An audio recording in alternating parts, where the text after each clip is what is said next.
Nah,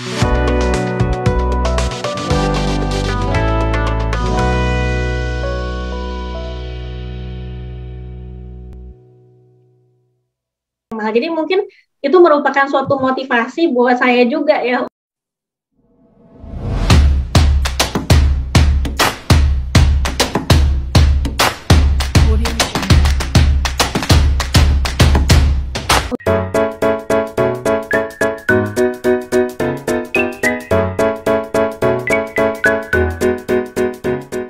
Selamat sore sahabat literasi, salam sehat, selamat bertemu kembali dalam bincang-bincang kita dalam podcast literasi dan komunikasi.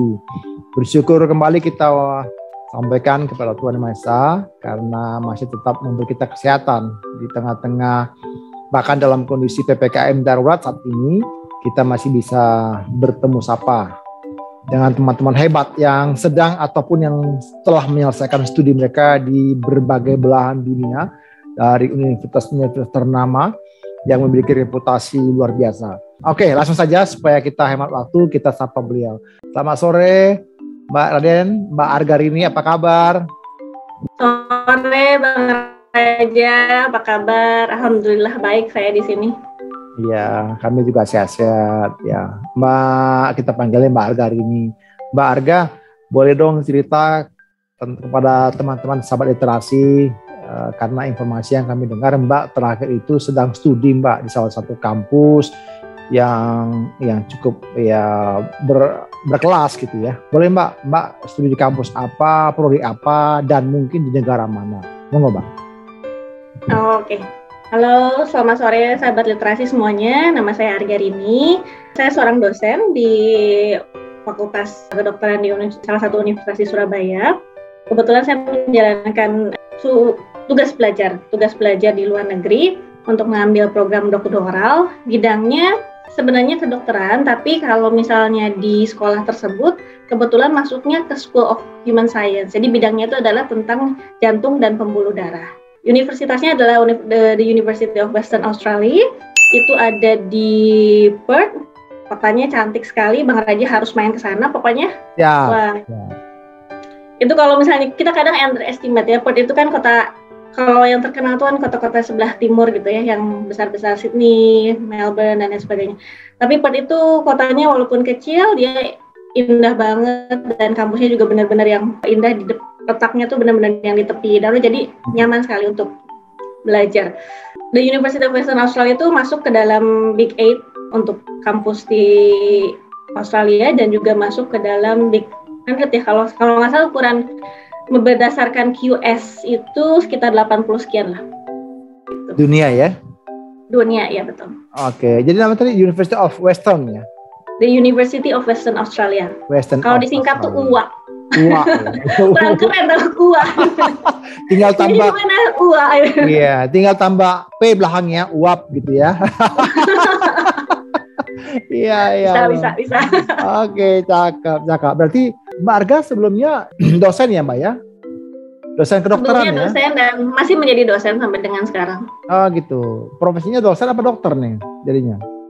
Dulu dua-duanya ya, karena kan ya sampai dengan sore kita dosen, terus udah gitu biasanya malam kita praktek gitu. Tapi sekarang ya belum praktek lagi karena saya baru pulang. Ya, dan suasananya juga situasi dan kondisi kita juga kan nggak begitu bagus untuk praktek sendiri. Dokter waktu itu spesialis jantung berarti ya?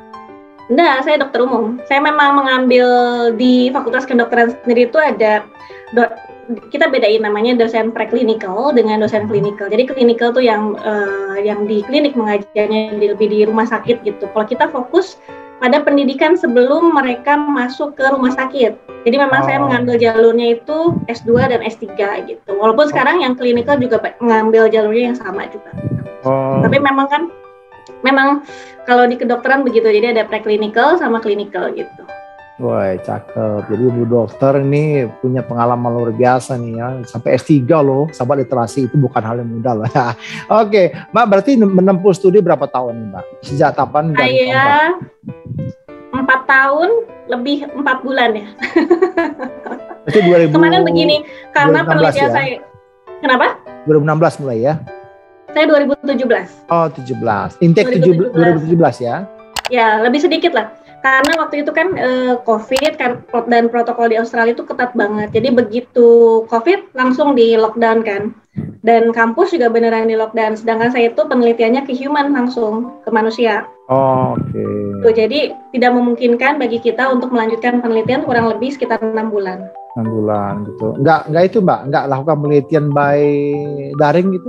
Nggak bisa, karena data-datanya semua direct ke manusia. Jadi kita mengerjakan namanya penelitian in vivo. Jadi dengan alat-alat yang lumayan canggih sih, pakai ultrasound, pakai optical coherence tomography. Jadi harus langsung ke humannya. Jadi kita nggak mungkin lah menjaga jarak kurang dari lebih dari 1 meter tuh nggak mungkin, harus deket banget. Karena memang gitu, alatnya langsung digunakan ke manusianya ya, ke humannya gitu ya. Iya. Wow, gitu. Berarti 4 tahun, 4 bulan gitu ya. Dan berarti hampir selesai dong ini, Bu Dokter. Insya Allah, mudah-mudahan hasil reviewnya bagus. Saya ini belum termasuk yang wajib untuk Viva, jadi nggak ada kewajiban bagi saya untuk ujian presentasi. Jadi waktu itu saya milih karena buru-buru ya, harus segera pulang. Saya lebih milih yang ujian yang konvensional. Jadi kita submit tesisnya, kemudian nanti direview kurang lebih 2 bulan, nanti akan keluar hasil. Jadi desk evaluation ya? Betul. Oh iya. Memang sekarang akhirnya setiap penguji pun melakukan inovasi-inovasi untuk ujian ya, karena memang kondisinya COVID ya, nggak bisa lagi tatap muka ya. Nah, ini memang aturan yang lama. Saya 2017 itu di Australia masih masuk aturan yang lama. Tahun 2018 sudah harus presentasi. Sama lah seperti sistemnya di Eropa atau di Amerika gitu. Oh gitu. Selama studi ini kan, apalagi ke Australia kan itu cukup 4 bisa dibilang hampir 4,5 tahun nih Mbak, itu kan bukan harga yang murah juga gitu loh. Gimana Mbak? Itu gimana pilihan Mbak? Apakah Mbak dapat beasiswa dari satu lembaga atau piye Mbak? Alhamdulillah waktu itu saya dapat beasiswa dari LPDP. LPDP itu lembaga pengelola dana pendidikan. Ya, pengelola keuangan. Dana pendidikan. LPDP ya, lembaga pengelola dana pendidikan. Iya. Jadi tahun 2016 saya dapat beasiswa, tahun 2017 dapat sekolah, langsung berangkat. Waktu berangkat itu langsung bawa keluarga atau piye Mbak? Waktu berangkat belum, karena pada saat tersebut kan ada aturan-aturan dari LPDP ya, bahwa allowance. Kalau di Indonesia mungkin kan ya langsung bawa keluarga enak gitu ya, tapi kalau misalnya ke luar negeri itu seperti biaya hidup itu belum tercover pada saat itu. Jadi waktu itu saya belum memutuskan untuk tidak membawa keluarga dulu, sambil saya lihat-lihat situasi dulu, kan kita belum tahu situasinya memungkinkan atau enggak. Karena saya tadi cerita di awal itu sama Bang Raja, karena kita memutuskan untuk nggak sama suami, jadi cuma saya sama anak-anak. Nah itu saya lihat dulu kondisinya apakah memungkinkan. Dengan riset saya, itu apakah waktunya juga cukup buat saya untuk studi dan juga untuk mengurus anak-anak sendiri. Jadi waktu itu 4 bulan pertama saya sendiri, kemudian saya kembali ke Indonesia dan membawa anak-anak ke Australia. Gitu ya. Nah, sahabat literasi benar kan? Jadi seorang wanita hebat kan. Jadi bukan hanya seorang mahasiswa IT ya mungkin sudah bertarung ya, berdarah-darah itu harus menemui promotor, juga harus baca literatur banyak di perpustakaan. Nah, kali ini juga beliau harus meluangkan waktu untuk anak-anaknya loh. Itu bukan hal yang mudah ya. Ngurus anak aja udah susah ya, apalagi ngurus setiap hari ya Mbak ya. Itu luar biasa. Wow. Gimana sih tipsnya dan bagaimana perjuangan Mbak Arger ini mendapatkan beasiswa itu? Oke. Sebenarnya mungkin Bang Raja, kita itu kan tahun 2016 ya. Betul. Itu udah agak cukup lama. Nah, di antara 2016 sampai dengan sekarang itu saya lihat proses seleksinya LPDP itu sudah banyak berubah. Betul. Tapi kurang lebih intinya sama lah. Yang pertama kan kita harus punya portofolio yang baik. Sehingga proses seleksinya LPDP ini cukup berlapis gitu kan. Satu dari seleksi administrasi, yang keduanya dari seleksi tes tulis ya, kalau nggak salah dulu tes tulis, dan terakhir adalah wawancara. Jadi cukup berlapis gitu. Waktu itu saya kan ya secara khusus sih tidak begitu benar-benar yang persiapkan, tapi mungkin saya banyak melakukan riset gimana sih caranya melakukan suatu tulisan yang bagus gitu. Kemudian juga sifatnya kritis gitu ya. Jadi waktu itu ya saya, walaupun itu saya tidak memiliki banyak waktu untuk riset dan lain sebagainya, tapi ya tetap kita harus riset karena itu sangat kompetitif gitu. Bayangin aja kita waktu itu kan kompetitornya ribuan ya, cukup banyak, ribuan gitu. Jadi kalau bisa sempatkan waktu untuk riset gimana sih caranya menulis yang baik itu seperti apa, karena kan kita nanti disuruh menulis gitu kan, dan karena kita keluar negeri ya menulisnya juga dalam bahasa Inggris. Kemudian kalau nggak salah yang baru ini ada tes TPA yang dilakukan dengan online kalau nggak salah. Kalau misalnya kita sudah mendapatkan istilahnya mendapatkan calon supervisor, rasanya akan lebih mendukung lagi. Nah itu caranya Mbak kita mendapatkan calon supervisor itu Mbak? Kita kulik-kulik itu websitenya kampus atau bagaimana? Enggak, waktu itu saya memang pernah mengurus, memang mungkin agak berbeda ya. Banyak teman-teman yang melakukan komunikasi hanya melalui email, tetapi waktu itu saya pernah datang ke universitas ini memang untuk mengurus kerjasama luar negeri. Memang saya dulu penanggung jawab untuk kerjasama luar negeri tersebut, gitu. Tapi bukan dengan supervisor yang ini. Jadi waktu itu saya ke sana dan mereka dari universitas sana juga berkunjung balik ke universitas kami. Kemudian saya tanya-tanya gimana sih kalau misalnya sekolah di sana. Dan yang menariknya adalah karena sekolah anak-anak itu free loh. Oh, gitu. Jadi kita nggak usah bayar sama sekali. Jadi kalau misalnya kita lihat sekolah-sekolah yang di Indonesia ya dengan biaya yang sangat mahal, sekolah internasional di sana tuh free gitu loh. Sama kualitasnya dengan di Indonesia yang mahal. Jadi mungkin itu merupakan suatu motivasi buat saya juga ya untuk ke sana bisa sambil belajar, anak-anak juga bisa dapat fasilitas seperti ini nih gitu. Terus lagi saya tanya-tanya nih sama salah seorang dulu adalah head of school di sana. Kemudian ya udah kirim deh CV kamu gitu, CV dan rencana planning untuk proposal. Jadi saya kirimkan waktu itu CV dan riset proposal. Saya kirimkan ke sana, kemudian beliau mencarikan ada nggak yang berminat dan lain sebagainya. Nah waktu itu karena memang di school tersebut belum pernah ada orang dari Indonesia, Bang Raja. Gitu. Jadi mereka istilahnya kurang percaya ya. Jadi saya diminta datang ke sana, tapi dibiayain. Wow, oke. Saya diminta datang ke sana untuk presentasi, kurang lebih seminggu ya. Jadi presentasi, kemudian risetnya tuh kurang lebih seperti ini, diperlihatkan alatnya dan lain sebagainya. Kamu tertarik atau enggak? Baru kemudian 1 bulan kemudian, supervisor yang sekarang ini, yang prinsipal supervisor itu approve saya sebagai salah satu studentnya.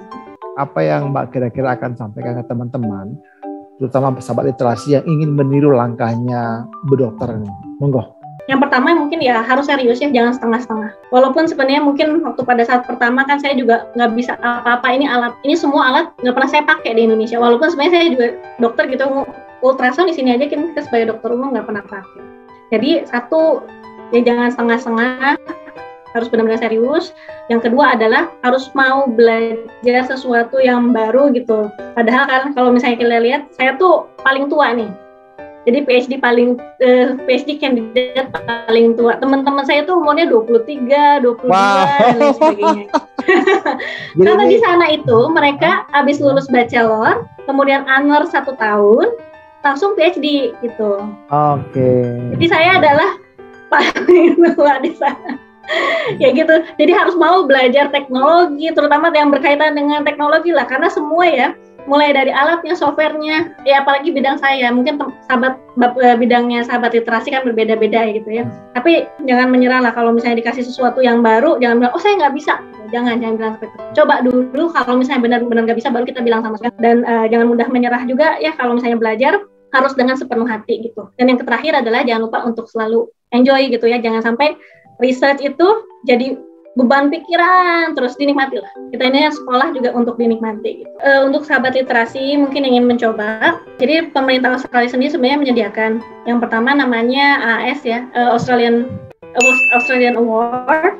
Kemudian ada juga beasiswa yang memang disediakan oleh universitas. Nah ini yang kita sering nggak tahu nih, Bang Raja. Jadi coba kalau misalnya tertarik dengan universitas tertentu, sudah cocok dengan supervisornya, cari tuh apa beasiswa yang disediakan oleh universitas tersebut. Kemudian ada satu lagi beasiswa Endeavour kalau untuk ke Australia itu. Jadi kurang lebih 4 beasiswa itulah. Dan juga sebenarnya dari teman-teman kalau dari Indonesia bukan cuma LPDP ya, ada banyak lembaga lain yang juga menyediakan beasiswa.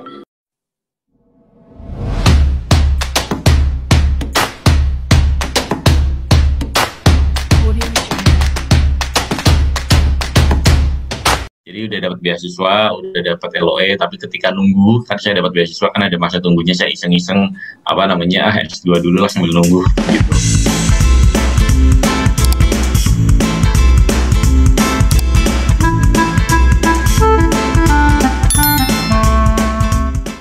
Selamat sore Mas Vero, apa kabar? Selamat sore Mas Raja, apa kabar? Salam sehat ya Mas ya. Saat ini di mana posisi Mas? Posisi sedang di Jakarta ini Mas. Oke, di Jakarta nggak boleh lama nih, masih PPKM ya. Besok ya? Ya, masih. Oke, harapan kita biarlah pandemi ini segera tuntas, kemesraan ini segera berlalu gitu ya. Amin. Dengan corona kita tak perlu berlama-lama lagi kemesraannya. Ya, Mas Vero, boleh dong di-share sedikit kepada teman-teman, kepada sahabat literasi tentang pengalaman Mas Vero. Saya itu dapat informasi Mas Vero ini pernah studi ke satu tempat ya, satu kampus yang cukup top gitu. Nah, boleh dong Mas disampaikan ke teman-teman Mas Vero itu studi di mana, kampus apa, negaranya juga barangkali luar negeri, dan yang paling penting adalah jurusannya. Mas. Ya, terima kasih. Salam juga untuk para teman-teman sahabat literasi. Jadi perkenalkan, nama saya Vero. Saya S1 dari UGM, Universitas Gadjah Mada di Yogyakarta, masuk tahun 2006, lulus tahun 2010, jurusan Teknik Elektro. Terus kemudian saya kerja lumayan lama, terus baru dapat rezeki LPDP itu tahun 2015. Terus kemudian di 2016. Entar nih, LPDP itu apa tuh? Oh, LPDP itu tuh beasiswa dari Kemenkeu dan beberapa instansi pemerintah lainnya. Lembaga pengelola dana pendidikan. Intinya dia bikin anak-anak inilah, anak-anak terpilih seperti Mas Raja ini untuk bisa berkuliah di tempat-tempat yang bagus lah. Siap. Nah, di tahun 2016 saya berkuliah di Singapore Management University di Singapura, mengambil Master of Science in Innovation Strategy. Jadi di situ belajar tentang bagaimana kita bisa mengaplikasikan inovasi kebaruan dalam baik itu perusahaan, negara maupun bisnis. Terus kemudian saya lanjut lagi S2 lagi 2017 sampai 2019 di Macquarie University di Sydney, Australia. Itu mengambil MBA, Master of Business Administration. Jadi itu kita belajar tentang bagaimana mengelola bisnis, baik dari sisi SDM, keuangan, finansial, investasi, operasi, dan banyak lagi. Jadi banyak sih yang kita pelajari selama S2 itu. Wah, jadi 2 gelar S2 gitu ya, Master of Science sama MBA. Kurang lebih begitu. Wah, ini yang dapat beasiswa dari LPDP ini apakah kedua-duanya atau yang mana Mas? Oh enggak, saya yang ini, yang Macquarie. Jadi udah dapat beasiswa, udah dapat LOE, tapi ketika nunggu, kan saya dapat beasiswa kan ada masa tunggunya, saya iseng-iseng S2 dulu lah sambil nunggu gitu. Ngeri juga ya, iseng-iseng aja S2 gitu ya. Wah, berarti ini encer benar dong ini. Waduh, cerita dong gimana Mas caranya Mas kok bisa tipsnya dapat dari LPDP itu. Karena kan informasi yang kita dengar tuh cukup sulit ya, petarungnya atau peminatnya juga akan luar biasa banyak begitu, ya kan? Gimana tipsnya Mas Vero bisa dapat itu Mas LPDP itu? Ya, jadi LPDP ini kan berevolusi terus ya, secara aturan dan juga secara proses seleksi. Begitu di zaman saya, kita tidak perlu mendapatkan LOE terlebih dahulu, tetapi kita perlu mendapatkan beasiswa LPDP juga bisa. Jadi dapetin LPDP dulu, baru cari kampus, itu bisa. Tapi yang sekarang kalau nggak salah harus dapat LOE dulu, harus dapat kampusnya dulu, baru cari LPDP-nya. So mungkin tips yang berlaku di zaman saya mungkin tidak akan berlaku di sini, tetapi mungkin saya bisa share satu adalah tentang kenapa kita mau S2 atau S3, itu penting ya. Karena di dalam syarat beasiswa LPDP itu kita harus memilih kampus dan kita harus membuat suatu statement of study, tujuan belajar kita apa. Nah di sini sebetulnya banyak orang bingung harus menulis apa, dan banyak juga Mas Raja yang nanya, saya harus nulis apa nih, kayak gitu. Nah saya bilang balik justru, kamu mau S2 kenapa? Mau S3 kenapa? Harusnya kalau udah punya alasan, tulis aja yang ada di kepala kamu. Nah, kadang-kadang orang itu mencoba untuk menuliskan sesuatu yang bagus-bagus tetapi tidak otentik. Nah, saran saya yang pertama adalah cari di dalam motivasi diri kalian, kenapa mau S2, kenapa S3. Dan jangan tulisannya adalah karena diminta orang tua, karena memang yang teman saya sudah S2, S3. It's not a good answer. Tetapi adalah kenapa sih kamu mau S2 dan hubungkan dengan apa yang dibutuhkan oleh bangsa ini. Kenapa mau S3? Hubungkan dengan apa yang dibutuhkan bangsa ini. Contoh misalnya, kalau Mas Raja S3-nya itu di bidang komunikasi. Kenapa? Karena saya merasa gelisah dengan komunikasi kebebasan pers yang misalnya kebablasan saat ini, dan saya ingin mengambil peran dalam berkontribusi merubah itu. Itu kan bagus tuh. Jadi hubungkan antara apa yang mau kita capai dengan apa yang negara ini butuhkan. Mungkin itu yang pertama. Yang kedua adalah mungkin ketika interview juga banyak yang nanya, nanti interview harus gimana ya, apakah harus apa, harus gini, harus gitu. Sebetulnya itu interview itu kan proses ngobrol untuk mengenal diri teman-teman, karena kan LPDP tidak mengenal diri teman-teman kan, LPDP hanya mengenal apa yang ada yang mereka baca. Kalau misalnya Mas Raja IPK cum laude, terus kemudian prestasi ini itu kan di kertasnya. Kalau ketemu orangnya, apakah betul-betul nih orang ini tuh mau kontribusi untuk negara. Nah, jadi ketika di interview tersebut, tipsnya adalah bahwa kalian ingat bahwa beasiswa kalian itu dibayari oleh orang-orang dari seluruh lapisan masyarakat, dari mulai pembayar pajak yang mungkin mampu sampai mungkin pajak pertambahan nilai yang disumbangkan dari segelas es teh yang dibeli oleh orang-orang yang kurang mampu. Artinya apa? Kalian ini utang sama negara. Pastikan bahwa apa yang kalian jawab itu bukan untuk diri kalian, tetapi untuk Indonesia. Seperti itu. Nah, kemarin ketika Mas Vero studi di Australia, Mas ambil MBA, itu apa sih Mas yang menjadi topik risetnya Mas Vero? Oke. Kalau MBA itu kan suatu bidang studi yang praktikal ya, jadi memang kita tidak ada tesis memang Mas. Jadi tidak menulis kayak tugas akhir itu enggak. Tapi mungkin yang saya bisa ceritakan adalah biasanya mungkin tugas-tugasnya seperti apa sih selama 2 tahun saya MBA. Selama 2 tahun MBA, tugas-tugasnya itu berkaitan dengan kita dikasih kasus, kita dikasih permasalahan dalam bisnis. Misalnya ada bisnis yang menurun pendapatannya, ada bisnis yang mungkin secara SDM kurang solid. Nah, orang-orang MBA itu dituntut untuk bisa memecahkan masalah bisnis tersebut dengan teori-teori yang ada, dengan berpikir strategis dan berpikir terstruktur, sehingga alasan dan kemudian strategi yang kita berikan sebagai solusi itu masuk akal. Seperti itu. Jadi kita dilatih melakukan itu in a daily basis selama 2 tahun. Itu terus.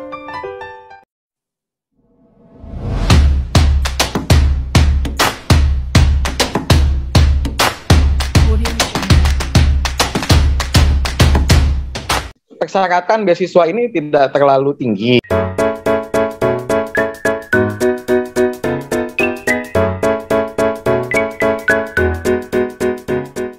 Selamat sore Pak Lubening, apa kabar? Selamat sore Pak Raja, selamat sore teman-teman sahabat literasi, kabar baik. Pak Lubening, boleh dong cerita kepada sahabat literasi. Kabarnya informasi yang kami terima itu Pak Lubening beberapa waktu lalu sudah menyelesaikan satu jenjang studi. Jenjang apa? Boleh Pak cerita ke teman-teman. Bapak studi di mana, kampusnya apa, dan ambil jurusan apa? Monggo Pak. Terima kasih atas kesempatannya Pak Raja, dan terima kasih juga untuk sahabat literasi. Saya ingin membagikan sedikit pengalaman saya pada tahun 2013 yang lalu. Saya mendapatkan beasiswa Australia Award Scholarship ya. Itu adalah beasiswa dari pemerintah Australia kepada masyarakat dari berbagai negara sebetulnya ya, dari Asia, Afrika, dan juga Amerika Latin ya, termasuk juga Indonesia gitu. Dan saat itu saya daftar di bulan Agustus ya, 2012 maksudnya, kemudian mendapatkan pengumuman 3 bulan kemudian bahwa lolos mendapatkan beasiswa Australia Award, dan kemudian beasiswa Australia Award ini menyiapkan kelas persiapan buat beasiswa ini, ada yang 6 minggu sampai 9 bulan tergantung dari hasil nilai bahasa Inggrisnya atau nilai IELTS ya yang kami ikuti pada saat itu. Nah, kemudian pada Januari 2014 saya berangkat ke Australia, tepatnya di kota Brisbane di Queensland, untuk memulai studi pada School of Political Science and International Studies. Dan saat itu saya mengambil Master of International Studies dengan spesialisasi di Peace and Conflict Resolution. Dalam proses mendapat beasiswa Australia Award ini, ketika kita mendapatkan beasiswa ini, kita mendapatkan fasilitas untuk diperlengkapi kemampuan bahasa Inggris kita, gitu ya. Tadi saya sampaikan ada 6 minggu sampai 9 bulan, itu bergantung dari nilai IELTS kita. Kalau teman-teman penerima beasiswa Australia Award yang sudah mendapatkan nilai IELTS di atas 6,5 dan tidak ada yang di bawah 6 ya, nilai readingnya, listening, writing, dan juga speaking. Jadi dia hanya butuh waktu 6 minggu atau 8 minggu saja, gitu ya. Tapi kalau di bawah itu ada yang 3 bulan, ada yang 6 bulan, dan bahkan ada yang 5,5, IELTS-nya 5,5. Nah itu bisa mendapatkan kesempatan 6 bulan sampai 9 bulan gitu, atau di bawah itu. Beasiswa ini adalah full scholarship ya, beasiswa penuh, jadi banyak hal yang ditanggung oleh beasiswa ini. Persyaratan beasiswa ini tidak terlalu tinggi gitu ya. Jadi IPK itu untuk S1, lulusan S1 hanya 2,9, S3 juga sama 2,9, IELTS-nya cukup 5,5. Untuk mendapatkan kampusnya itu butuh 6,5. Oleh karena itu tadi ada kelas persiapan bahasa Inggris. Oke. Yang di bawah 6,5 itu yang akan di-push, dikejar supaya bisa mendapatkan 6,5. Makanya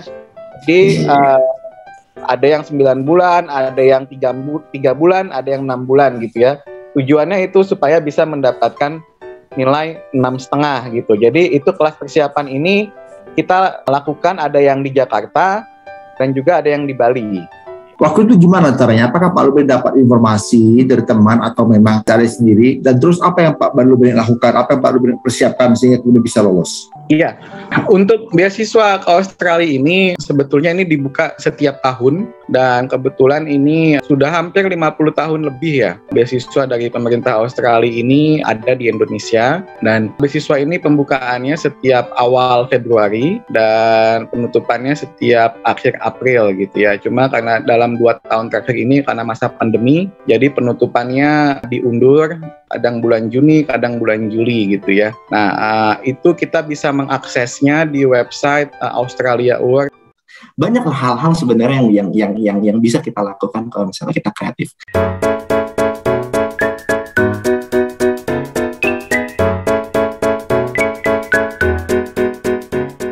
Selamat pagi Mas Reza, apa kabar? Selamat pagi Bang Raja, selamat pagi sahabat literasi. Alhamdulillah. Ya. Semoga sehat-sehat selalu ya Bang ya. Alhamdulillah juga sehat. Ya. Apalagi tengah kondisi kayak gini, semoga semuanya sehat-sehat. Betul. Lihat kan bedanya. Saya memang sahabat literasi ini kayaknya view saya kan di perpustakaan nih, makanya wajah saya pun agak-agak ini ya, oren gitu ya.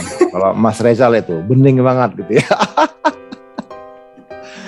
Iya, Mas Reza, langsung saja kami dapat kabar Mas Reza tuh baru atau ya beberapa tahun lalu itu sudah menyelesaikan studi ya Mas ya, untuk program apa? Boleh dong Mas ceritakan untuk program apa, di kampus mana, negara mana gitu, dan apa bidang studi yang Mas Reza ambil? Monggo Mas Reza. Jadi tahun 2018, akhir 2018 alhamdulillah saya sudah selesai pendidikan master saya. Saya lulus dari jurusan namanya International and Development Economics. Basically itu ekonomi pembangunan atau lebih dalamnya itu dari Crawford School of Public Policy di universitas namanya Australian National University di Australia, kotanya di Canberra, which ibu kotanya Australia. Gitu mungkin Bang Raja. Wah, jadi ini dari negara kanguru ya belajarnya ya. Kanguru. Berapa tahun Mas di situ Mas studinya? Saya ngambil program 2 tahun. Oh, 2 tahun ya. Memang kalau Australia, Amerika, mungkin Asia itu 2 tahun ya. Kalau di UK beberapa teman-teman itu 1 tahun ya. Betul. Jadi kalau di Australia itu saya mungkin kurang paham kalau yang di US gimana ya gitu ya Bang ya. Kalau di Australia tuh jadi kami pertama itu sebenarnya itu tahap nyebutnya itu diploma ya, diploma. Jadi mungkin case-nya universitas saya ya. Jadi kalau misalnya diploma kami lulus, kami baru bisa masuk ke tahun kedua, which is baru itu master year-nya gitu. Jadi kuliah masternya itu sebenarnya baru di tahun kedua. Jadi kalau misalnya udah ada yang punya background misalnya relevan, itu sebenarnya ada opsi untuk mengajukan apakah kita mau langsung loncat ke tahun kedua atau enggak gitu. Cuma karena mungkin banyak anak Indonesia yang di kampus saya tuh jadi kayak merasa kami tidak terlalu confidence untuk langsung loncat ke tahun kedua gitu. Jadi biasanya kami ikutin dulu tahun pertama biar foundationnya, biar pengetahuan dasarnya tuh kami lebih ajak gitu, lebih kuat. Baru nanti di second year-nya, di tahun keduanya biar kami bisa lebih survive dan mungkin bisa lebih berprestasi.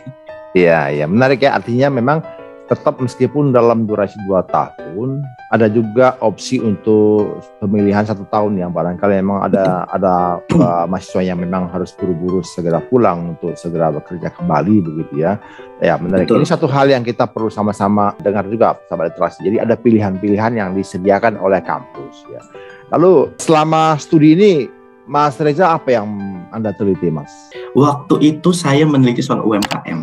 Jadi karena penelitian saya cukup kuantitatif waktu itu dan temanya itu sangat sosial pembangunan seperti itu. Jadi itu saya meneliti apakah waktu itu ada nama program KUR, mungkin nama sekarang berbeda gitu, yaitu bantuan pemerintah untuk membantu UMKM itu bisa lebih produktif lagi, bisa lebih menghasilkan lagi seperti itu. Apakah program itu efektif benar-benar bisa meningkatkan individu atau rumah tangga yang punya usaha UMKM gitu, kayak gitu.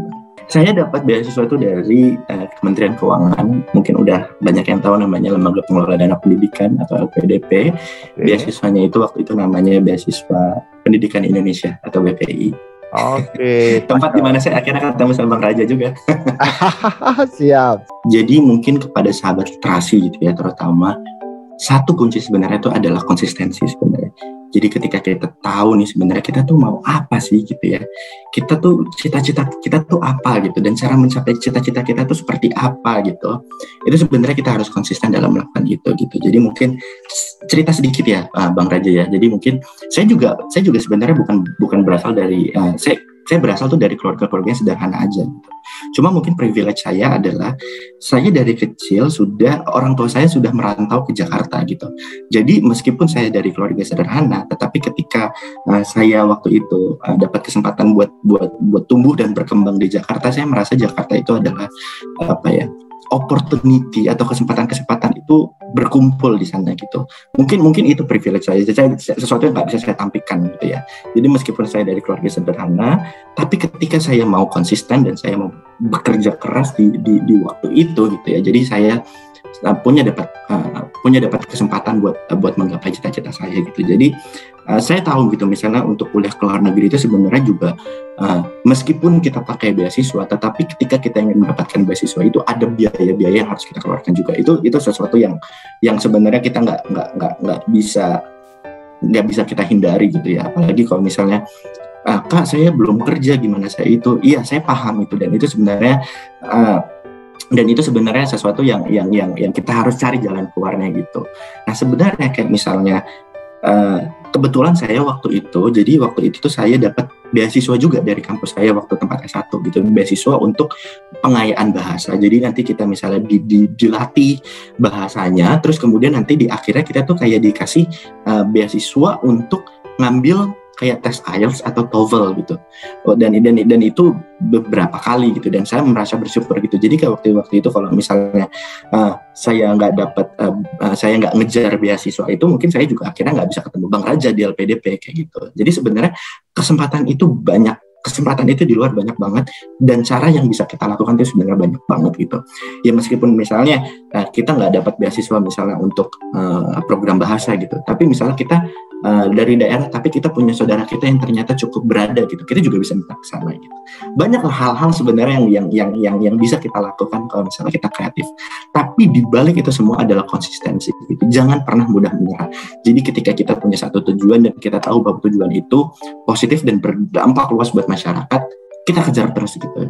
Kita kejar terus, kita konsisten, sehingga akhirnya nanti ya kalau misalnya kita bisa tarik ulur gitu ya, kalau saya lihat diri saya ke belakang, sekarang sih saya udah bisa senyum Bang. Kayak, wah akhirnya kerja keras waktu itu capaian Berbuah manis ya. Berbuah manis gitu, meskipun kalau misalnya dilihat lagi secara mikroskopik itu tuh banyak banget perjuangannya gitu kan, kayak misalnya nggak punya waktu libur, belajar siang malam dan segala macam gitu. Tapi lagi-lagi ya itulah, ada hal-hal yang sebenarnya bisa kita syukuri di masa depan nanti gitu. Makanya intinya konsisten, dan saya tahu meskipun di titik ini ke depan tuh juga masih panjang gitu. Jadi kita tarik lagi horizonnya, kita tarik lagi misalnya cita-cita kita ke depan apa, lagi-lagi kita harus konsistensi. Mungkin itu sih Bang, kayak value yang benar-benar saya ilhami banget kali ya. Saya benar-benar pakailah buat kehidupan saya sendiri gitu. Jadi meskipun saya nggak dapat nih, saya nggak dapat misalnya kayak saya nggak given kepintaran jenius yang mungkin orang lain dapatkan gitu ya. Tetapi ketika kita misalnya konsisten, ya udah, kalau kita nggak jenius ya udah kita belajar, kita harus lebih giat dari mereka biar kita juga misalnya bisa lebih memahami akan suatu hal gitu. Yang penting konsisten sih. Termasuk Indonesia, misalkan di China, di Brazil atau Saudi Arabia, kita bisa ngajar di sana yang foreign language, bahasa ibunya.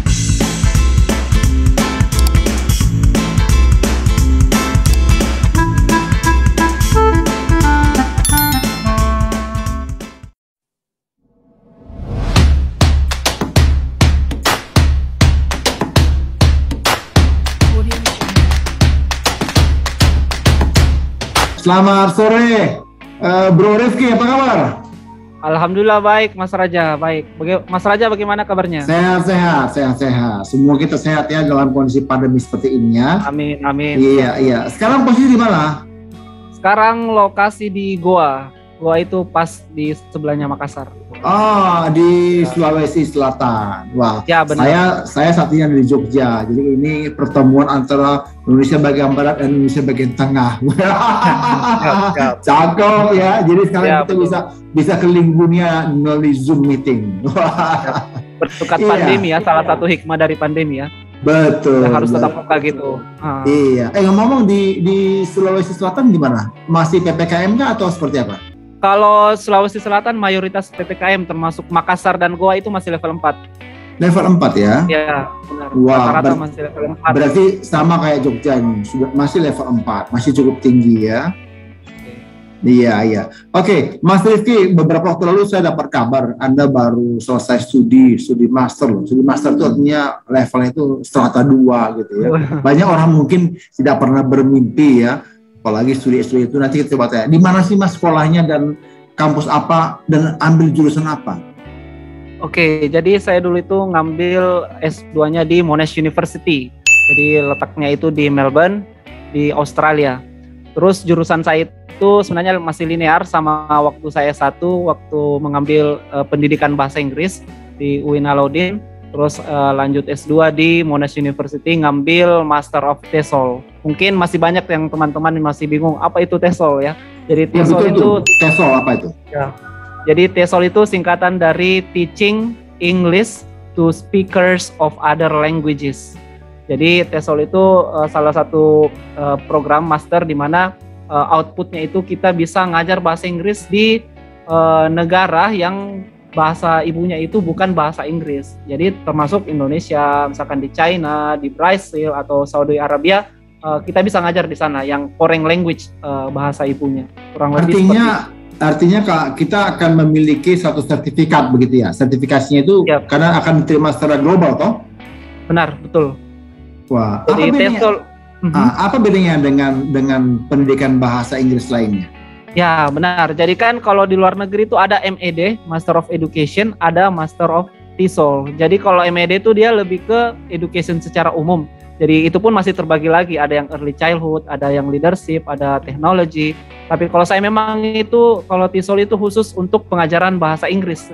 Jadi bagaimana metodologinya, bagaimana peserta didiknya, bagaimana membuat rancangan pembelajaran. Jadi memang betul-betul untuk mengajarkan bahasa Inggris kepada non-English speakers begitu, yang bukan bahasa Inggris menjadi bahasa utama mereka atau bahasa ibu mereka.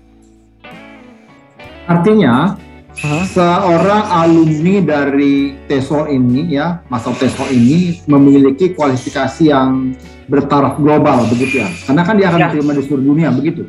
Betul.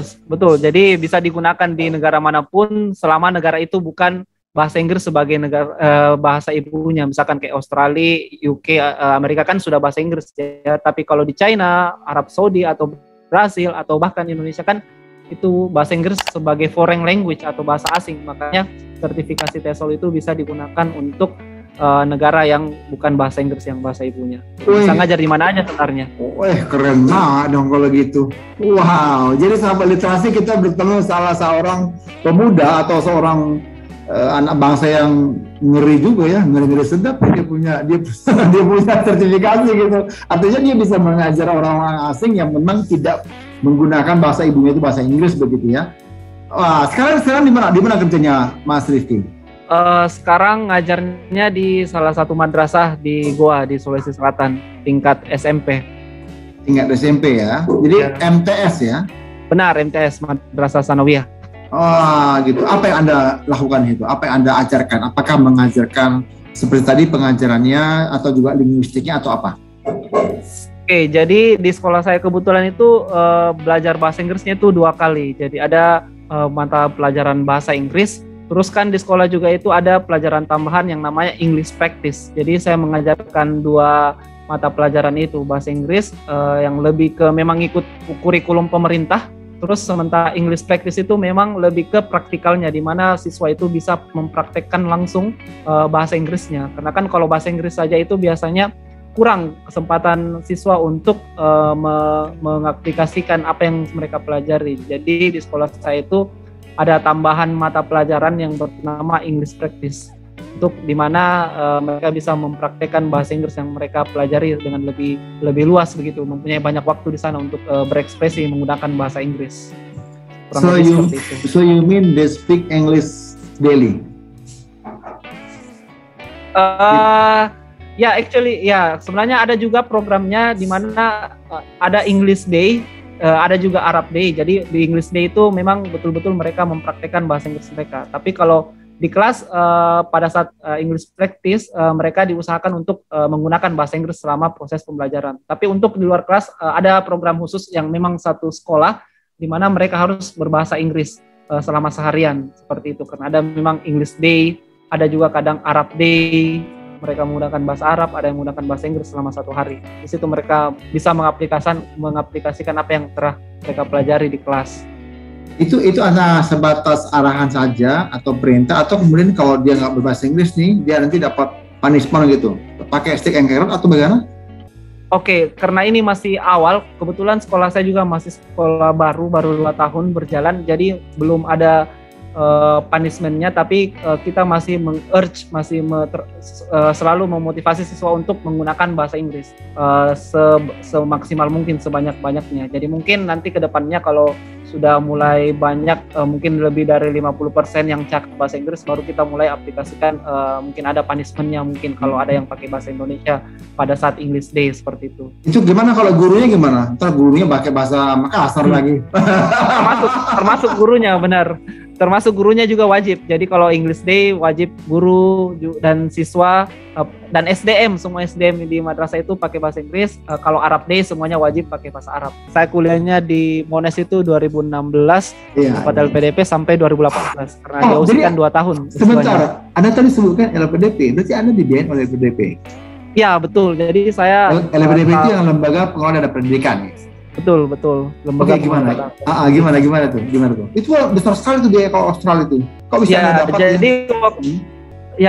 Jadi waktu itu kebetulan saya sering bergaul dengan teman yang memang sering mencari beasiswa begitu kan. Jadi kebetulan ada teman yang memang ini sangat-sangat ingin kuliah di luar negeri meskipun ini istilahnya mereka kurang mampu begitu kan. Jadi ada beberapa teman yang dari awal memang S1 sangat-sangat ingin kuliah di luar negeri. Jadi sering mengajak saya belajar gitu ya. Ayo belajar TOEFL sama-sama. Terus udah sampai 550, ayo belajar IELTS, terus sampai dapat 6,5, terus diajak daftar juga. Jadi saya berdasarkan ini ya, ajakan teman, saya juga jadi semangat itu untuk daftar beasiswa. Dan alhamdulillah waktu itu saya punya study group sekitar 5-6 orang itu kita semuanya lulus dapat beasiswa. Jadi berawal dari ajakan teman itu bikin study group, ternyata bisa barengan gitu ya, barengan bisa keluar negeri. Itu berarti ajakan malaikat ya, bukan ajakan setan ya, bukan ajakan setan. Iya betul. Iya benar. Jadi tergantung temannya ya. Kalau kita berteman sama pemburu beasiswa, kita juga bisa dapat beasiswa ya. Jadi tidak memandang latar belakang ekonomi, tidak ada. Jadi semuanya bisa mempunyai kesempatan untuk mendapatkan beasiswa. Ya bro, saya mau nanya nih, kan Anda 5-6 orang satu grup gitu ya. Lalu apa yang kalian lakukan dalam persiapan itu? Artinya gini, apakah kalian setiap hari itu katakanlah ada jadwalnya bahasa Inggris, terus kemudian katakanlah mungkin hanya writing, terus kemudian listening, atau seperti apa? Seperti apa proses kalian belajar? Yang kedua, berapa lama kalian berproses sampai kemudian seluruh grup itu bisa lolos? Oke, jadi kayaknya waktu itu kita lebih setahun lebih ya. Jadi setelah lulus tahun 2013 kita bikin study group kecil-kecilan. Selama kurang lebih setahunan. Jadi waktu itu kita sempat dapat juga beasiswa pelatihan dari Kemenak sebelum dapat LPDP untuk ini belajar IELTS. Jadi waktu itu saya dapat kesempatan belajar IELTS itu di ILF Bali untuk pelatihan belajar IELTS. Jadi setelah mempelajari TOEFL, setelah mempelajari IELTS, kami ini dapat kesempatan juga beasiswa untuk pelatihan IELTS di Bali, ada yang di Jakarta, ada yang di Surabaya. Grup kecil itu rata-rata dapat semua. Jadi waktu itu kebetulan program pembibitan alumni namanya ya, khusus dari Kementerian Agama untuk alumni UIN Alauddin PT AIN. Jadi yang UIN, STAIN atau IAIN bisa daftar di situ waktu itu dan alhamdulillah dapat.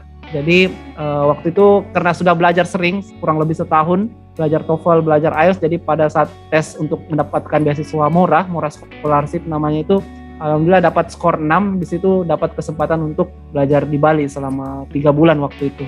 Wih, keren banget ya. Nah, kan selama Anda tadi bilang selama setahun persiapan, nggak bosan bro?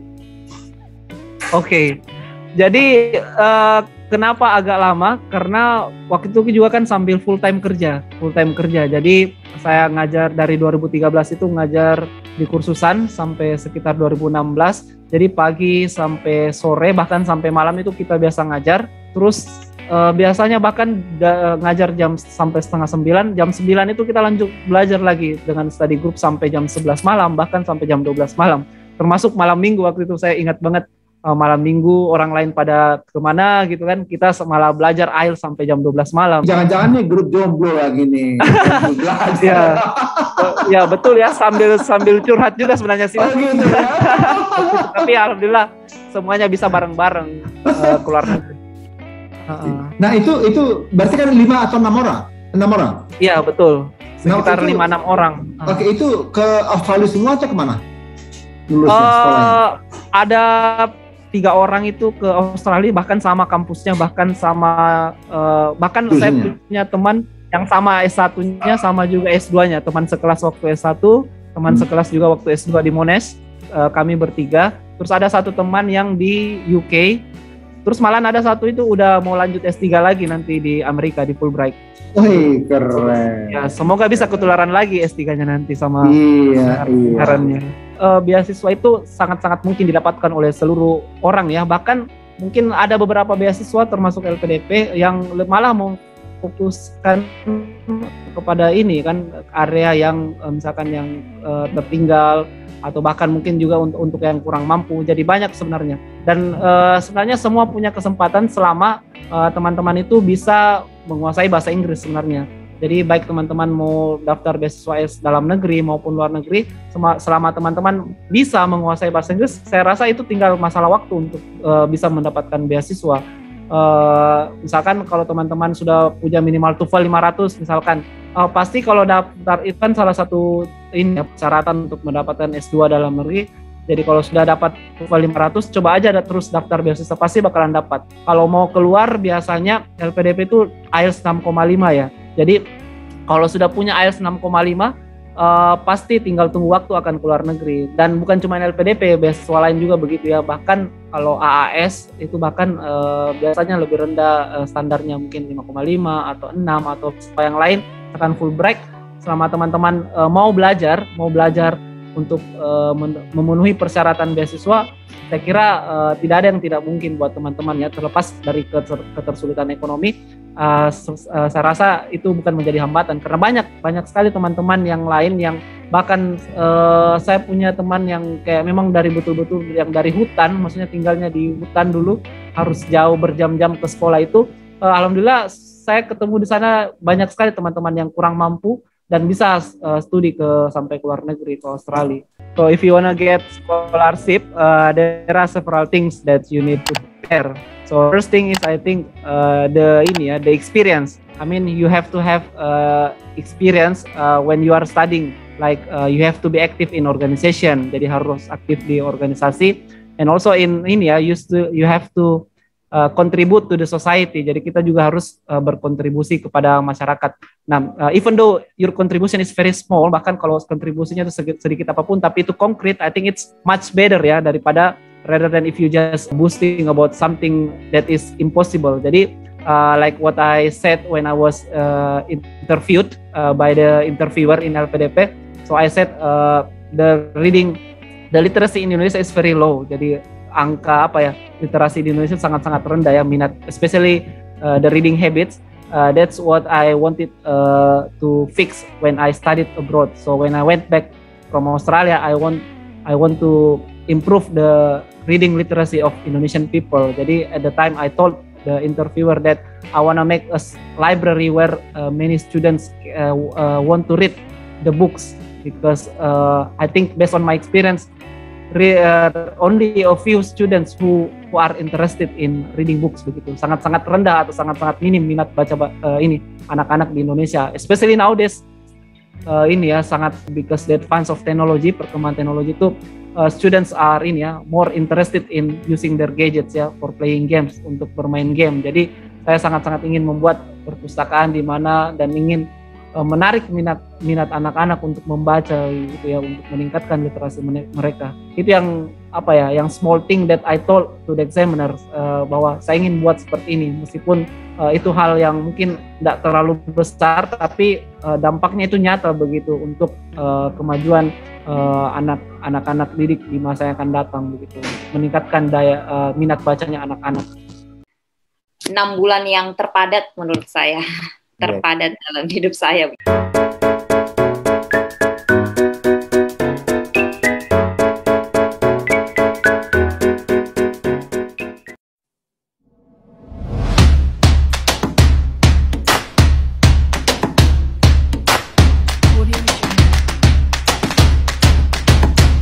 Selamat pagi Mbak Wode, apa kabar? Selamat pagi Mas Raja, alhamdulillah kabar baik. Selamat pagi semua sahabat literasi dimanapun berada. Terima kasih sudah mau mengundang saya Mas untuk jadi salah satu narasumber hari ini. Siap. Mbak Wode saat ini di mana Mbak posisinya? Lagi di Australia apa di Indonesia nih Mbak? Saya lagi di Gorontalo, Indonesia. Wah. Gorontalo itu masuk dalam kategori waktu Indonesia Tengah ya, WITA ya? Iya, betul Mas. Itu ujungnya bersebelahan dengan Sulawesi Utara itu ya? Iya, Manado ini kan dulu pecahan dari Sulawesi Utara. Gorontalo dulu pecahan Sulawesi Utara gitu ya? Iya, benar. Oke, lalu kemudian menjadi provinsi sendiri ya? Betul Mas, menjadi provinsi. Kalau tidak salah di awal 2000-an menjadi provinsi sendiri. Betul, baik, keren ya. Karena ini memang pergumulannya juga berat waktu itu ya. Itu artinya gini, satu daerah yang wilayah besar, lalu kemudian harus dijagain juga, dikembangkan gitu. Nah, artinya muncullah ide-ide bagaimana kemudian Gorontalo bisa berkembang dengan cara otonomi daerah begitu. Nah, itu ceritanya panjang, nanti kita bicara tentang dengan teman-teman yang menguasai otonomi daerah. Nah, kita mau ngobrol nih Mbak Wode. Kami dapat kabar Mbak Wode itu kan beberapa waktu lalu baru menyelesaikan studinya juga nggak main-main teman-temannya. Sahabat literasi, beliau ini studinya apa? Nanti kita dengar langsung ya. Nah, boleh dong cerita Mbak Wade studinya di mana, kampus apa, negara apa, dan bidang apa? Monggo. Baik, terima kasih Mas. Ya, jadi saya studinya itu di Australia, kampusnya itu di Queensland University of Technology di Brisbane tepatnya ya. Kemudian untuk bidang yang saya tekuni atau saya ambil selama S2 ya, jadi saya S2 yaitu tentang early years atau kita familiarnya di Indonesia itu pendidikan anak usia dini. Jadi seperti itu Mas. Jadi saya mulai berkuliah itu di tahun 2016, selesai di akhir tahun 2017. Ya, jadi kurang lebih sudah berapa tahun ya sekarang? Sudah 4 tahun kurang lebih. 4 tahun ya. Berarti 1,5 tahun studinya? Iya, 1,5 tahun. Jadi 3 semester. Programnya memang 3 semester. Jadi lumayan padat karena 1 semester itu ada beberapa 4-5 mata kuliah gitu diambil. Wow, luar biasa ya. Jadi di Queensland ya, di Brisbane. Oke, ketika studi itu kan 3 semester, lalu ambil bidang PAUD ya, dengan anak usia dini. Nah, kira-kira apa sih yang Mbak Laude lakukan? Artinya gini, apa sih yang menjadi concernnya dalam PAUD itu? Artinya apakah memang mempersiapkan anak mau sekolah atau seperti apa? Oke, iya. Jadi Australia itu kan beda, punya sistem sendiri. Saat saya pertama ambil PAUD itu, saya memang ekspektasinya tidak berekspektasi apa-apa. Maksudnya saya tidak mau bilang ini seperti Indonesia atau seperti, saya memang pikirnya ini sesuatu yang baru. Jadi saya memang belajar dari nol istilahnya, karena kebetulan S1 saya, background S1 saya itu pendidikan bahasa Inggris. Jadi memang betul-betul ya kurang lebih baru lah begitu bagi saya. Jadi di awal semester itu memang betul-betul penyesuaian Mas.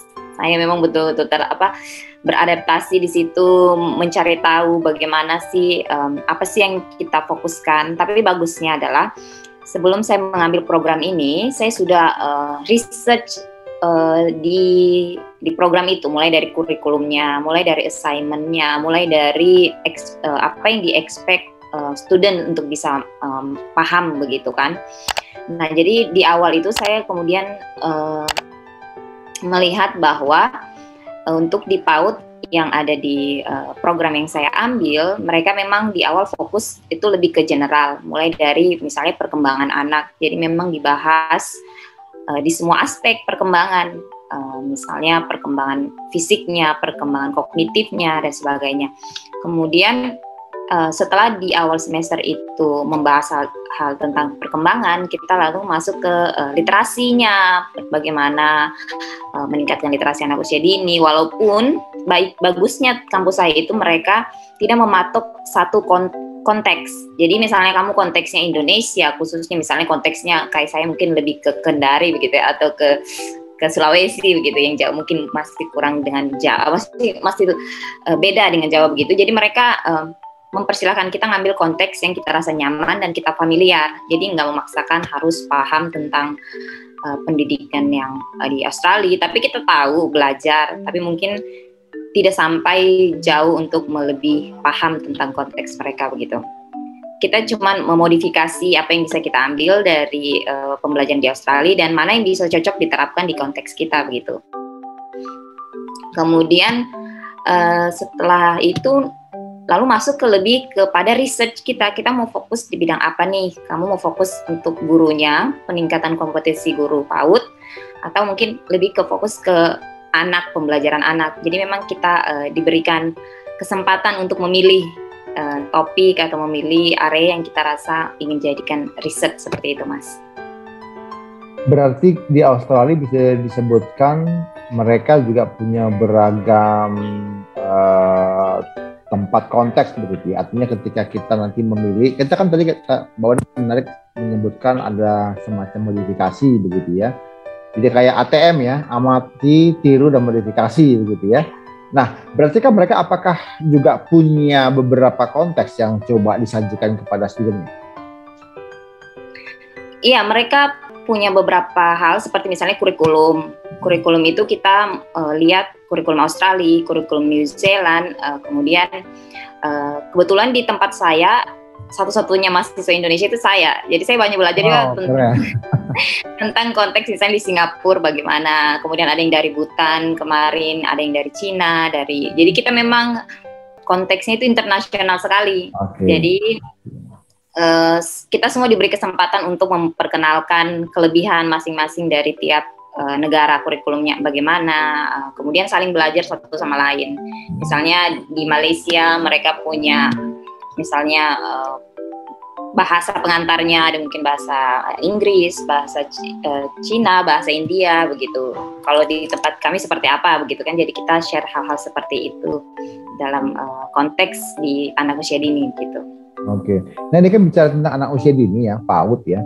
Pendidikan anak usia dini itu kan sangat beragam, sangat makro juga apa namanya. Meskipun namanya anak usia dini udah segmented ya, anak usia dini, tapi sebenarnya di dalam anak usia dini juga banyak sekali aspek-aspeknya gitu. Nah, yang menjadi fokusnya Mbak Wari ini apa? Ya, benar Mas. Saya sebelumnya kan pernah mengajar sebagai guru PAUD. Jadi saya fokus peningkatan kompetensi guru PAUD. Jadi saya mengambil spesifik ke hal itu. Ke guru ya? Ke guru? Guru, iya, peningkatan kompetensi guru. Karena salah satu alasan saya ngambil jurusan PAUD juga, setelah itu karena saya merasa, kayaknya saya kurang bisa mengeksplor apa yang saya miliki. Jadi saya ingin tahu caranya lebih dalam. Jadi memang itu yang menjadi fokus dari riset saya. Gimana nih peningkatan kompetensi guru, khususnya misalnya kualifikasinya, kompetensinya, kemudian dengan perubahan yang ada, bagaimana cara mengatasinya atau cara mempersiapkan lah calon-calon guru ini supaya bisa survive atau bisa mempersembahkan yang terbaik buat pembelajaran anak usia dini. Selama studi di Australia, alhamdulillah saya dibiayai oleh LPDP. Saya salah satu penerima beasiswa LPDP. LPDP itu Lembaga Pengelola Dana Pendidikan. Benar, dari Kementerian Keuangan gitu. Saya sangat bersyukur, itu salah satu menurut momen paling indah menurut saya bisa menjadi award di LPDP, benar. Karena menurut saya itu jauh dari wildest dream saya, jauh dari apa yang bisa saya mimpikan. Ternyata rencana Tuhan sangat indah begitu saat saya. Tapi Mbak Wari sebelumnya tinggal di Kendari, Sultan? Iya, di Sulawesi Tenggara, betul. Saya tinggal di Kendari, lahir di Kendari, besar di Kendari, tahun 2019 baru pindah ke Gorontalo. Jadi kurang lebih saya menghabiskan 27 tahun, 28 saya di Kendari. Tapi tetap suka sering balik kalau lagi liburan, balik ke Kendari. Karena orang tua semua keluarga di Kendari, Mas. Oke, jadi ketika studi ke Australia bawa keluarga atau sendiri? Kebetulan belum menikah, jadi tidak membawa keluarga. Seorang diri, pejuang seorang diri saat studi di Australia itu. Tapi menurut saya sangat worth it sekali lah perjuangannya. Gimana kemarin dapat LPDP itu? Masukin daftarnya cuma ke LPDP aja atau juga ke lembaga-lembaga lain, lalu kemudian pernah ditolak nggak? Jadi lumayan singkat sih, 2015 saya kenalan sama LPDP, kemudian saya mulai buat planning. Saya tipe orang yang suka planning, Mas. Jadi saya buat planning, mulai apa yang mau dipersiapkan, persyaratannya, salah satunya misalnya IELTS begitu kan, atau untuk bahasa Inggris untuk kuliah ke luar negeri. Karena saya memang sudah dari awal mau targetnya ke luar negeri begitu kan. Saat tahu LPDP itu, saya langsung berkeinginan coba yang luar negeri begitu. Kemudian selama 6 bulan saya persiapkan IELTS sekaligus dengan mencari kampus. Jadi saya itu LPDP-nya terakhir, Mas. Mendaftar LPDP-nya terakhir. Pertama itu saya mulai dari bahasa Inggrisnya sambil berhubungan dengan pihak kampus, email-emailan begitu. Nah, setelah itu, setelah saya mendapatkan IELTS-nya, saya kemudian dalam waktu 2 minggu mempersiapkan semua dokumen untuk LPDP. Jadi memang itu setiap hari berangkat pagi, pulang sore untuk urus semua surat-surat seperti keterangan sehat, surat ya seperti orang mau daftar CPNS kali ya, atau pokoknya diperjuangkan lah ya. Ya, pokoknya selama 2 minggu itu saya benar-benar ada waktu kayak, aduh saya sudah capek begini, belum selesai juga persyaratannya. Tapi memang itu perjuangan, memang harus seperti itu. Kemudian menjelang pendaftaran LPDP di awal 2016. Jadi sekitar Januari kalau tidak salah ya, Januari itu saya mendaftar, mengirim semua berkas, kemudian lolos nih administrasi. Nah, sebelum saya mendaftar LPDP, saya sempat membuat akun untuk daftar AAS, Australian Award Scholarship begitu. Namun kebetulan Australian Award Scholarship itu kan dia panjang waktu pendaftarannya sampai April, sedangkan LPDP cuman di Januari itu selesai tutup. Jadi memang saya prioritaskan, walaupun saya buat akun Australian Award Scholarship terlebih dahulu, tapi yang saya selesaikan pertama LPDP karena tenggang waktunya udah habis di bulan 1. Nah, sambil saya tetap juga mempersiapkan untuk Australian Award. Namun di bulan 3, kalau tidak salah Maret ya, itu pengumuman saya lolos di tahap berikutnya. Jadi aplikasi yang lain saya tinggalin dulu, saya fokus untuk LPDP, mulai dari kayak latihan wawancara, latihan sambil mengharapkan supaya saya dapat LOA atau Letter of Acceptance dari kampus yang saya terima. Jadi menjelang 2 hari nih Mas, 2 hari menjelang wawancara LPDP, saya dapat offer. Saya udah dapat LOA unconditional. Jadi saat seleksi itu wawancaranya bilang, oh ini sudah ada LOA ya? Oh iya Bu, kebetulan baru dapat email 2 hari yang lalu. Jadi itu mungkin poin plus juga bagi saya untuk keterima di LPDP.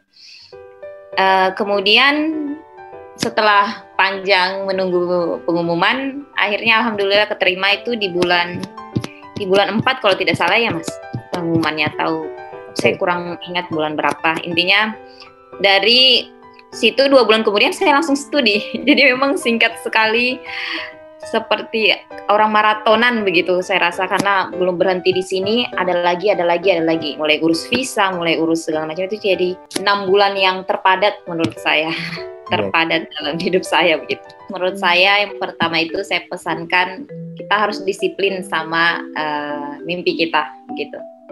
Artinya kalau memang kita ingin kuliah, kita memang harus buat rencana dan juga aksi kita itu sejalan dengan apa yang kita impikan. Karena kadang banyak yang bermimpi tapi setelah ditanya persiapannya apa, belum ada misalnya. Ataupun yang sudah dilakukan itu kayak baru 5% dari apa yang harus dipersiapkan. Jadi menurut saya disiplin dengan diri kita sendiri, mimpi kita sendiri. Lalu harus komitmen begitu ya. Komitmen dan konsisten, jangan cuman sekali 2 kali kemudian nanti capek begitu. Kalau saya kemarin memang karena sesuatu yang berasal dari motivasi sendiri ya, saya nggak disuruh orang, nggak ini motivasi sendiri. Jadi saya jadikan persiapan saya itu bagian dari rutinitas kehidupan saya. Jadi saya nggak bisa pisahkan dari rutinitas. Misalnya belajar itu sudah bagian dari hari-hari saya begitu. Saya kurangi jalan sama teman, saya kurangi hal-hal yang kira-kira akan tidak sejalan dengan apa yang saya mimpikan begitu. Hangout, ke mall lama-lama begitu, itu saya hampir tidak pernah lakukan saat itu. Betul-betul harus komitmen dan konsisten menurut saya. Kemudian jangan menyerah begitu. Jangan mudah menyerah. Karena terus terang banyak cobaan, misalnya kayak teman gak ada yang percaya saya, bukan gak ada yang percaya, kayak masa sih kamu bisa gitu kan. Tante om saya juga kayak, ngapain jauh-jauh kuliah cuman mau ambil PAUD di luar negeri. Bahkan ada titik di mana kayak mama saya lihat saya mungkin terlalu berusaha untuk belajar begitu, takutnya mungkin kalau saya tidak terpilih atau tidak lolos itu saya down. Jadi mama saya bilang kalau nggak lolos di sana, kuliah di dalam negeri saja, tidak usah terlalu memaksakan diri, takutnya kecewanya besar kan. Tapi saya maklumi itu karena memang orang tua namanya khawatir ya. Tetapi saya bersyukur saya punya kakak dan satu sahabat yang selalu mendukung saya.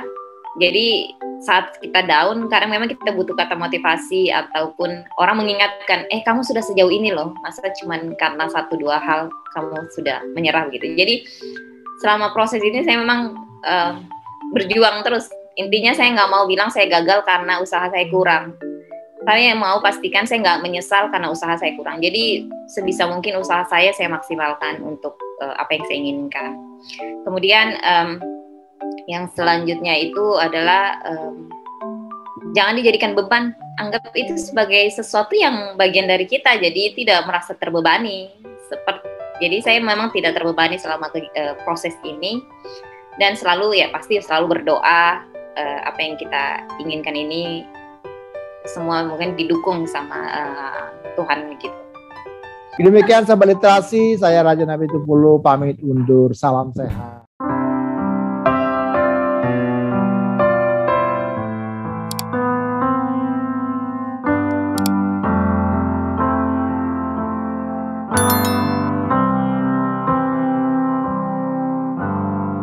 Another summer day,